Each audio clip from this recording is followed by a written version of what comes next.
following is a production of the Department of Broadcasting and Journalism at Western Illinois University.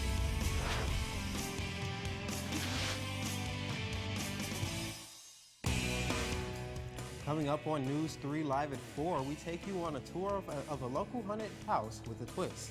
We'll tell you how the spooky sites are helping the community ahead. And WIU football and Missouri State matchup on the gridiron this weekend, and they'll be teaming up for more than a W. What event they're promoting ahead. Plus, cloudy skies are bringing rain into the area. We'll tell you if showers will affect your weekend plans coming up. Live from Salee Hall in high definition.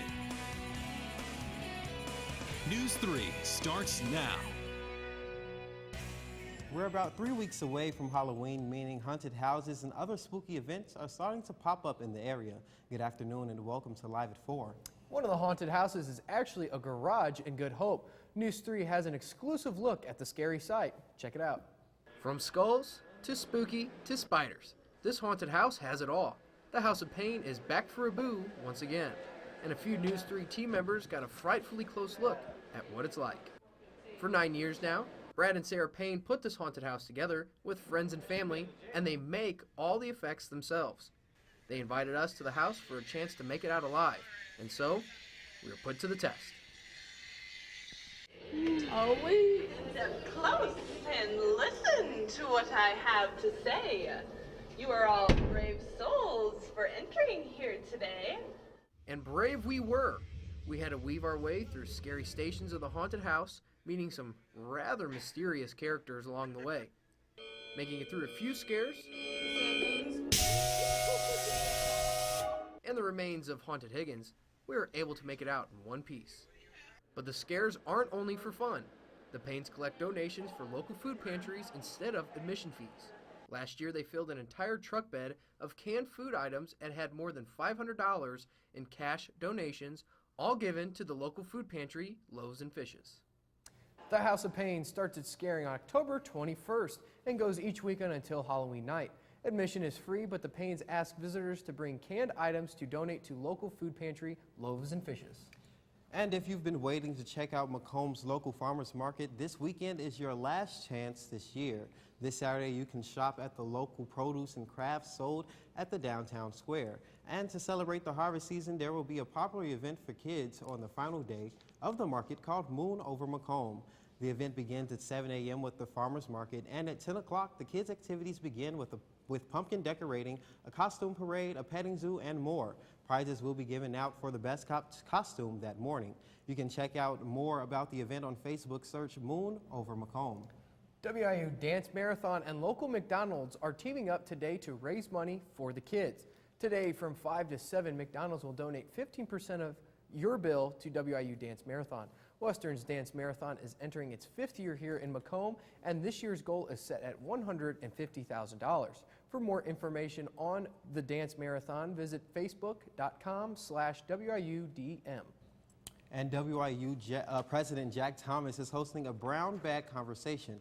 This event will take place in the University Union's Bratton Lounge. This is a chance for the community to speak with the president and ask questions. The lunch will take place from noon until 1 p.m. on Thursday, October 19th.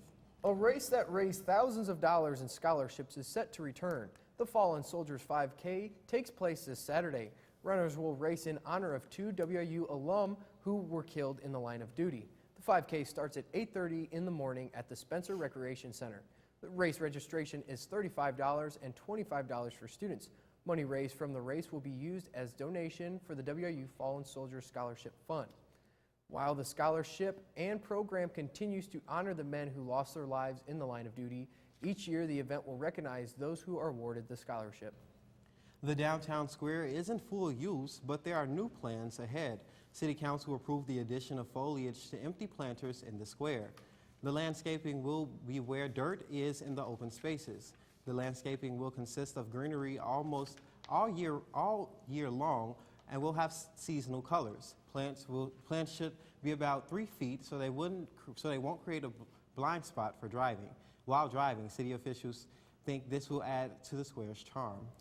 WIU invites creative children and their parents to Sock Monkey Saturday this weekend. The event will be held from 10:30 a.m. to noon in the University Art Gallery. The event is open and is free to the public. All materials will be provided. It's National Fire Prevention Week, and first responders want families to have an escape plan in case of a fire.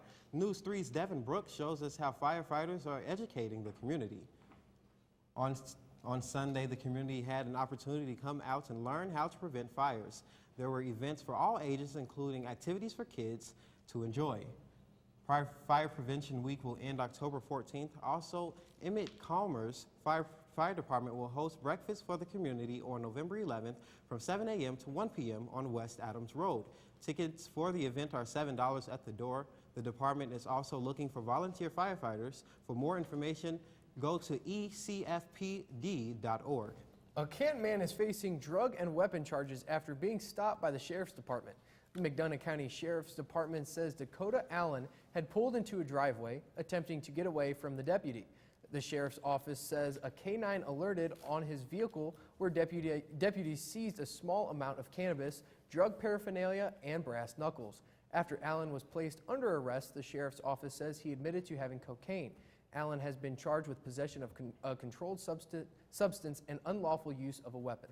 And speaking of K-9 officers, area residents have an opportunity to support the Macomb Police Department and help raise money for the K-9 program. The 2017 Aftermath K-9 Grants is an event where departments around the country compete to receive one of 5 grants available. The grants are used for safety equipment, officer training, and maintenance. To vote, just visit aftermath.com and click on the 2017 K-9 Grant tab at the top of the screen. It's Breast Cancer Awareness Month, and Big Pink Volleyball is back and coming to WIU. This is an annual tournament that raises money for breast cancer charities while also raising awareness. Teams play with a 4-foot-wide hot pink volleyball. The event will start next Monday and run through the 19th in the Student Recreation Center. Games will begin at 4 p.m. each night. The WIU Dance Marathon is hosting their 2nd annual Miracle Jeans Day on Thursday, October 19th. WIU employees have a chance to wear their jeans for a cost of $5. All donations are due Tuesday, October 17th. Money raised will go to St. Louis Area Children's Miracle Network hospitals. For more information, visit miraclejeansday.com. Coming up on News 3 Live at 4, former Leatherneck football standout Carl Sims is shot and killed in Washington State. Who police say killed Sims ahead. And coming up, how a fever during pregnancy can change the rest of a child's life. This and more after the break. I think just working with everybody in the newsroom, everybody has such a great camaraderie. All the opportunities that I've been given here have just been amazing to expand on that resume. I try not to beat myself up on the mistakes I make because there's so many opportunities. Just giving that experience, and this is how I got to do things in the real world, is really what the broadcasting and journalism department has done for me. When you have a really good show and that everybody nailed it, I mean, that's one of the best feelings in the world.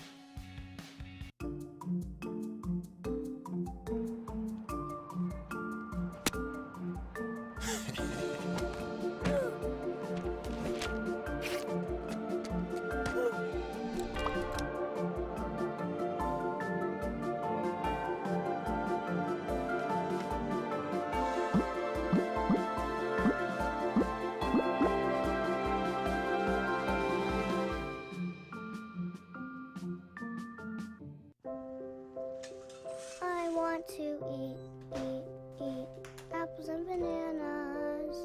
I need to eat apples and bananas. Why can't I eat? 1 in 5 children struggles with hunger in America. Support the Feeding America nationwide network of food banks to help provide meals to those in need. Join us at feedingamerica.org. I want to be able to stand in front of the camera and tell people the story of what the weather's going to be like that day, or be able to tell people, hey, there's something coming your way, you need to take cover, you need to watch out. And being able to stand in front of a camera and tell not only people who are directly involved but their family members as well, like, this is what's going on.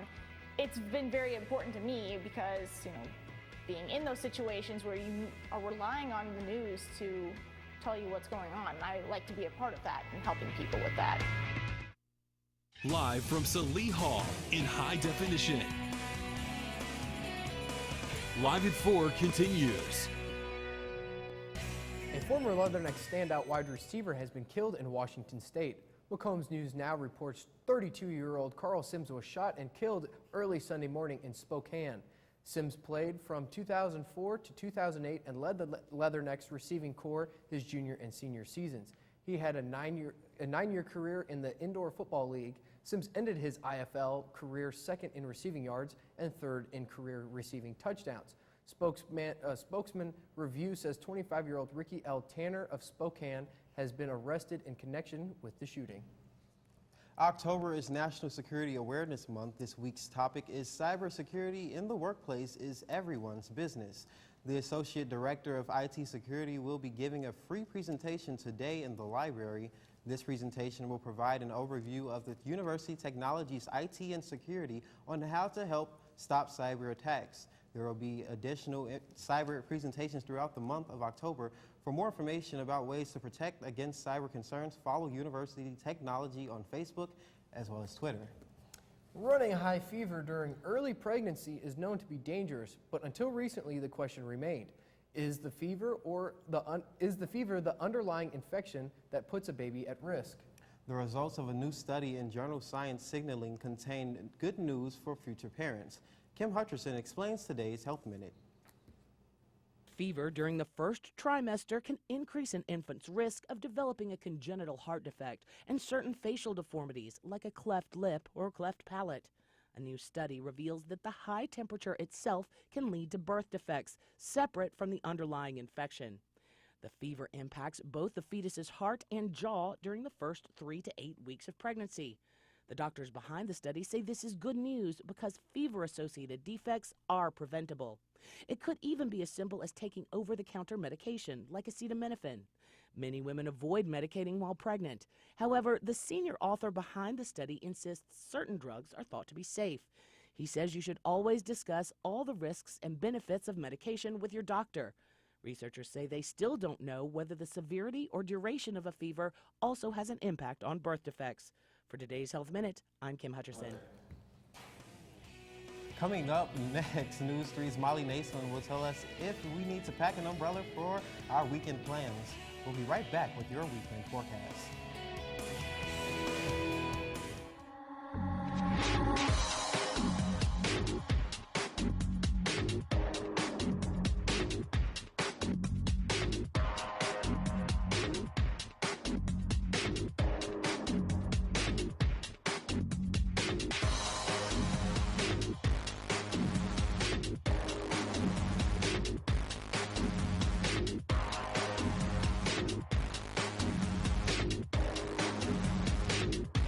I was born in St. Charles, Missouri, and grew up with my mom and dad and my younger sister.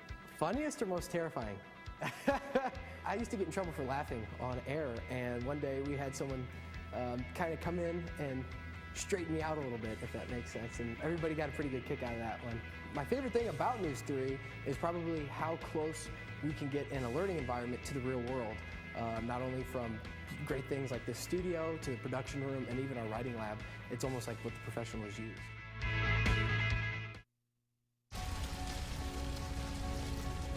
A single ember from a wildfire can travel over a mile. That ember can ignite and destroy your home or community. You can't control where that ember will land. Only what happens before it does.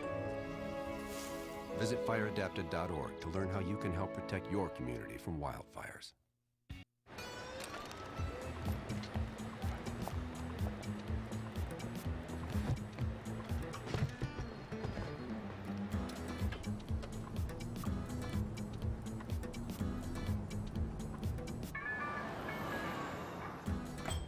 It's a short ride from your neighborhood to your naturehood. To find a neighborhood park or green space near you, visit discovertheforest.org.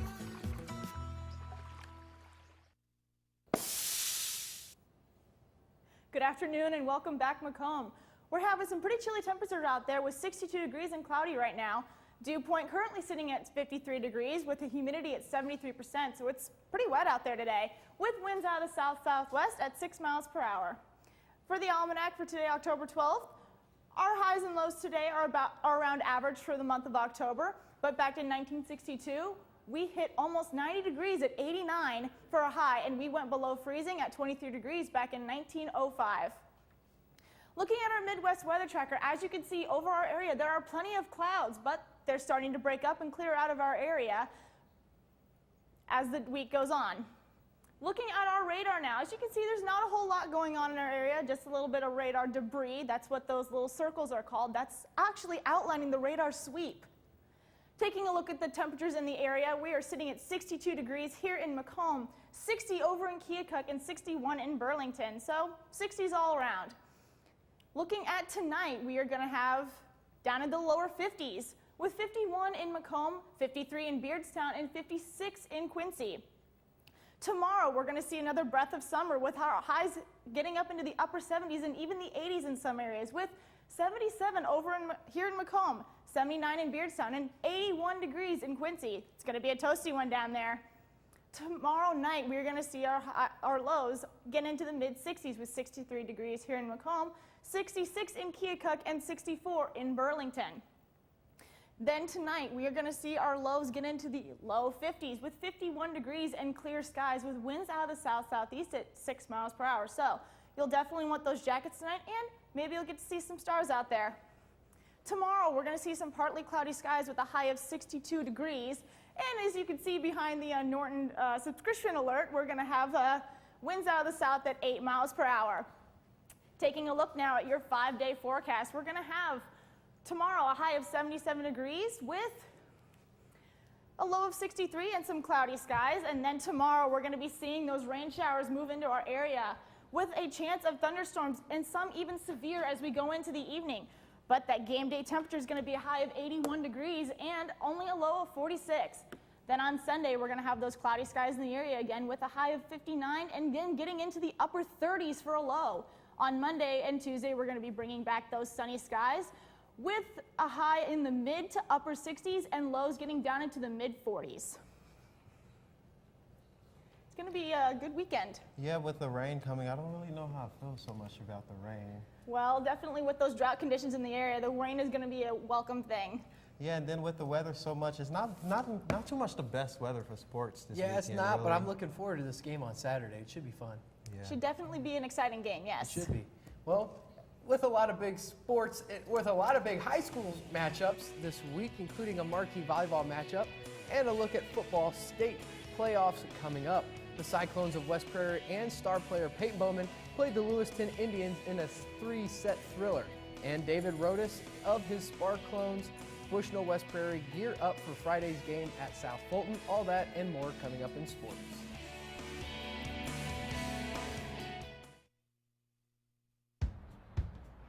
We taught him how to hit a baseball,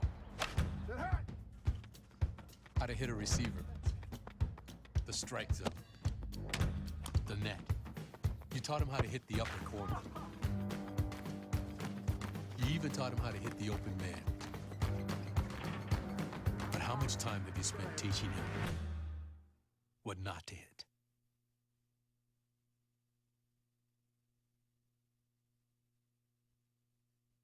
I learned broadcasting for 3 years in high school, so towards my senior year, I was pretty much invested in wanting to pursue a career. And I do enjoy it now, but I'm searching for a way to make sure that it's something that I want to pursue after college.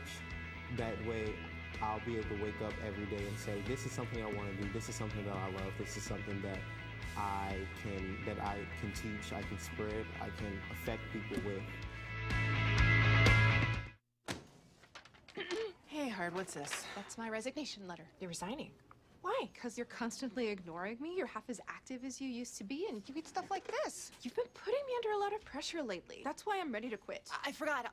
I'll do better. Please, don't quit on me. Okay, but remember, it's not what you say, it's what you do. Listen to your heart. Don't let it quit on you. Let's go for a walk. Uncontrolled high blood pressure could lead to a stroke, heart attack, or death. Get yours to a healthy range before it's too late. You make me wear my bike helmet. Taught me never to run with scissors and to follow the swimming rules. You tell me to stay away from drugs. To always buckle my seatbelt. So why do you keep a loaded gun in your drawer? How safe is that? You asked them to follow some safety rules. Now they're asking you. In fact, they're counting on you. Never let your gun get into the wrong hands. Remember, always lock it up. Visit ncpc.org. West Prairie Volleyball back at home, continuing their season in hopes of a state run. In a tough matchup against Lewiston, Peyton Bowman and the Cyclones would have to be airtight on both sides of the court. Now, about halfway through the first set, Pema Zellman is fed, and she goes over the block for the kill. Yep, she does. Serving ace for Maddie Calvert, she is designated server for a reason. Would you look at that arm? My gosh. Peyton Bowman, she's coming up next. Where is she? There she is. Oh, ace, of course. Set point for Cora Vanonik. Sends over the backward set. Where is it? Here she is. And that's a point right there. Now we're headed to the second set. Still West Prairie and Peyton Bowman raises the set and sends one down. Sorry. The second set, and Hannah Burdress floats one over. Easy point, easy point. And no, there isn't a replay from earlier. Bowman up, and the ball goes down. She's known for that. She does that quite often. Ashley Barkley adds an ace to her tally. Look at that. They're all rallying right there. Raquel Frakes with a huge left hand to bring Lewiston closer to the win, and it ultimately would be too much for the West Prairie as they lose 2-1 against Lewiston. Up next for West Prairie, a road game at Rushville Industry. The Cyclones currently sit at 21-6 on the season. Macomb High School is already, or Macomb High Soccer is already in the postseason, and they played at the East Side Center in East Peoria, was the site for the Class 1A regional semifinal against Peoria Manual. And they would blow out the opposition, an 8-goal performance by the Bombers, but they could not keep the clean sheet. The Bombers head to the East Side Center in East Peoria again tomorrow for the regional championship match against Peoria Christian at 7. The Sparklones are now 5-2 overall and only need one more victory to officially clinch a postseason berth as they go on the road to South Fulton. News 3's Zach Stone has the story.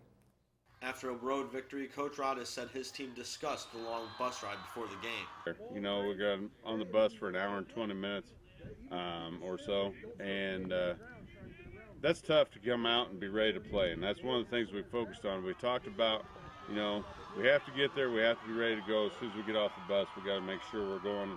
Start of the first quarter, we got to be ready. Coach Rodis has more than 6 wins on his mind for this season. We talked about, you know, we want our 6th win to clinch the playoff berth this week. We want to focus on our clinch this week. That's what's important right now. And then next week we'll focus on getting that 7th win, so that way we can maybe talk about a home playoff game. And Rodis thinks the camaraderie of this team is even more special. Just watching these guys grow from the time we went to camp to now, we just keep getting better each week. And you know, we had a couple down weeks there in the middle, but I think those weeks might have made us better too. So we'll see when it comes to playoffs if those actually helped us or not. For News 3, I'm Zach Stone. Bushnell West Prairie travels to South Fulton looking for win number 6. Kickoff is set for 7 o'clock tomorrow night. The Peoria Manual Rams have only been victorious one time in the last 30 games. The one time was against Macomb High last season. Now the Bombers are out for revenge. The Manual Rams snapped a 23-game losing streak last year in Macomb. The Rams have not won since, and Macomb head coach Tony Weston doesn't want that feeling again. Anybody that has any sort of should win, any of that nonsense, throw that right out the window, because this for us is redemption. That's a terrible taste in the mouth. I was here on the staff last year. That is an awful feeling to watch them celebrate. You know, we sure don't want to be number 2. The MHS JV team has strung together 5 straight wins, so Weston wants the varsity squad to learn from the younger guys. That enthusiasm, that togetherness, that heart, that come together. You know, we're up against the world here. It was unbelievable, and to know that's bubbling in the young guys. You know, that was our speech all week. Learn something from the young guys. You'd hope it's the other way around, but it's not right now. For News 3, I'm Sports Director Danny Fry. The Bombers head to Peoria Stadium tomorrow night at 7 to face Manual. You're not going to want to miss that one. Western Illinois football team is ranked 14th in the nation and plays host to Missouri State this Saturday afternoon at 3 p.m. But that's not the only battle on Saturday. The Bears and the Leathernecks are going to join forces to help Team Gleason fight ALS. ALS is an insidious disease. We've got to find a cure for it. It takes all of us to step up and help find this cure. This is one way for us to do it. Major kudos to Coach Steckel for joining me in this fight. And we can make a difference Saturday, Dan, way beyond the X's and O's. You can donate to Western's ALS Fund on GoLeathernecks.com or at Saturday's game.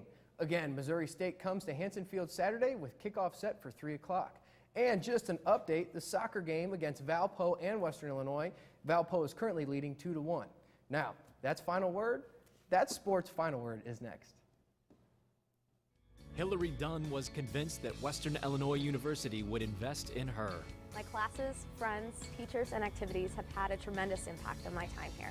Hillary's passion for learning and helping others will lead her down a successful path. Whether I choose graduate school or missionary work, I'll serve to the best of my ability because I am a success story. I am a Leatherneck.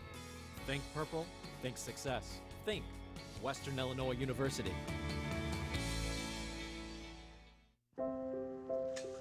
I want to eat apples and bananas. I need to eat apples and bananas. Why can't I eat?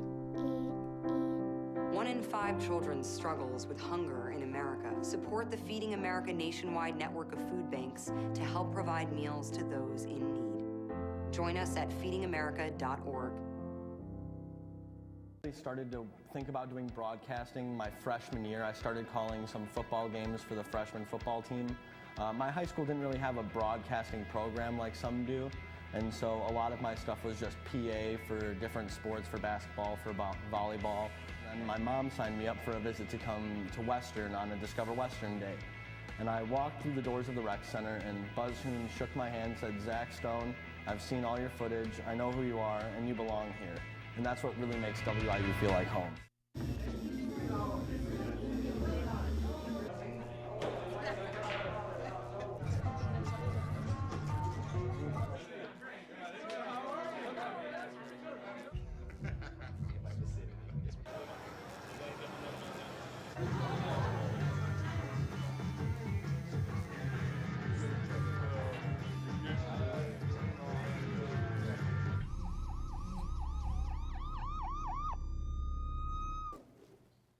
Since WIU started installing filtered water bottle stations in 2013, they have diverted more than 1 million plastic bottles from local landfills. Here in Macomb, the campus, we have 26 water bottle stations. Each water fountain has a counter on it which shows how many bottles are conserved every time water is dispensed. The fountains are located in academic buildings, administrative buildings, and inside of the union. Water bottles, I mean, it's a great thing to conserve more plastic. Conserve plastic because it's a big thing. It's a huge consumption of plastic across the United States. I drink a gallon of water a day, so I try to stick with one bottle and then just refill it multiple times. So those stations have really been key for me. Well, recently I just bought this. It's a reusable water bottle and really helps cut down on my cost of water personally, and the waste of water bottles. So that's pretty beneficial, but that's great. I fill up my water bottle every day before I leave my room. Speaking of water, it's going to be a bit of a wet weekend this weekend, especially for that game. We're going to have temperatures tomorrow getting up into the 70s, so that final cut of the summer hanging out with us, but it's going to be cloudy out there. Then on Saturday, we're going to have that chance for rain and some possible severe thunderstorms going into the evening. We'll have to keep an eye on that, but those temperatures are going to be up in the 80s. Then on Sunday, cloudy skies again and a low into the upper 30s. It's going to be a cold one, but then Monday and Tuesday, more sunshine. That's fantastic. I have to say, I'm actually waiting for the sun to come back out. It's been cloudy, just clouds and clouds and clouds over the couple of days. But I know, I'm looking forward to the weather. But now that's all for us today. But we're online all the time. Stay up to date with us, news3wiu.com. Like us on Facebook and follow us on Twitter. Just search our handle, News3WIU. You can also search us on YouTube and subscribe. Thanks for joining us this evening. And from all of us here at News 3, have a great night, Macomb.